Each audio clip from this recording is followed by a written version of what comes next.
రాష్ట్రీయ స్వయం సేవక్ సంఘ్ 100 సంవత్సరాలు పూర్తి చేసుకున్న సందర్భంగా డిసెంబర్ నెల 21వ తేదీన ఆదివారం రోజున వైఎస్ఆర్ కడప జిల్లా మైదుకూరు పట్టణంలోని బ్లూబెల్స్ హైస్కూల్ ఆవరణలో నిర్వహించే హిందూ సమ్మేళనాన్ని జయప్రదం చేయాలని మైదుకూరు ఉపమండల హిందూ సమ్మేళన సమితి సభ్యులు పిలుపునిచ్చారు.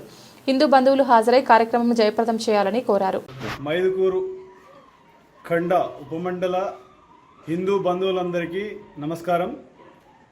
రేపు ఆదివారం 21వ తేదీ మధ్యాహ్నం 3 గంటల నుంచి 6 గంటల వరకు జరిగేటువంటి హిందూ సమ్మేళనంలో హిందూ బంధువులందరూ విరివిగా పాల్గొనాలని నా మనవి.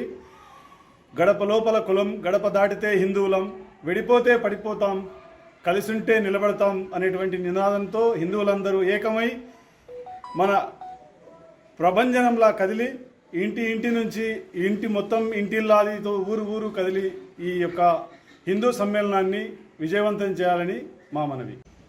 ఈ నెల 21వ తేదీ ఆదివారం 3 గంటల నుంచి 6 గంటల వరకు మైదుకూరు ఉపమండల హిందూ సమ్మేళన కార్యక్రమం అంటే మైదుకూరు మున్సిపాలిటీ మరియు అన్నలూరు, శివపురం పంచాయతీలు ఈ 3 పరిధిలో ఉన్నటువంటి హిందూ బంధువులందరూ కలిసి హిందూ సమ్మేళన కార్యక్రమానికి వచ్చి దిగ్విజయం చేయవలసిందిగా కోరుతున్నాం.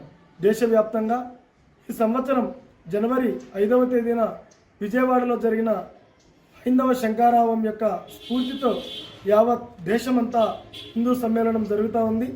అందులో భాగంగా మనం మైదుకూరు పట్టణంలో ఈ నెల 21వ తేదీన ఆదివారం మధ్యాహ్నం 3 గంటల నుంచి 6 గంటల వరకు సాంస్కృతిక కార్యక్రమాలతో, చిన్నారుల యొక్క అభినయ ప్రదర్శనతో మరియు పూజ్య స్వామీజీల యొక్క ఉపన్యాసంతో ఈ కార్యక్రమం సాగుతుంది.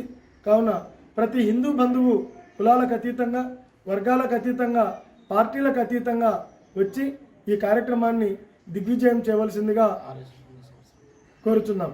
రాష్ట్రీయ స్వయం సేవక్ సంఘ్ 100వ సంవత్సరం శతాబ్ది ఉత్సవాలలో భాగంగా ప్రధానమైనటువంటి ఉత్సవాలలో ఒకటి హిందూ సమ్మేళనం. ఈ హిందూ సమ్మేళనాన్ని దిగ్విజయం చేద్దాం. రాబోయే రోజుల్లో ఈ దేశ ధర్మాల పట్ల యువతకు చైతన్యం నింపేటువంటి ఈ కార్యక్రమాన్ని మరింత ఆనందంగా జరుపుకుందాం. జై శ్రీరామ్. జై శ్రీరామ్. భారతదేశం అంటేనే హిందూ దేశం.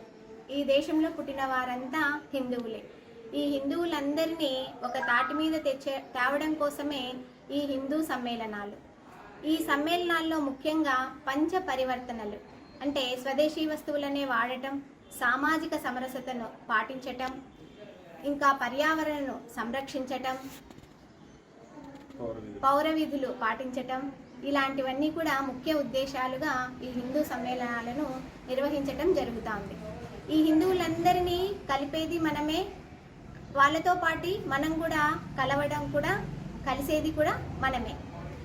కులాలకు, మతాలకు అతీతంగా, పార్టీలకు అతీతంగా అందరినీ కలిపి ఉంచటం కోసం ఈ హిందూ సమ్మేళనాలను నిర్వహించటం జరుగుతూ ఉంది. హిందువులందరూ కలిసి ఈ కార్యక్రమాన్ని జయప్రదం చేయవలసిందిగా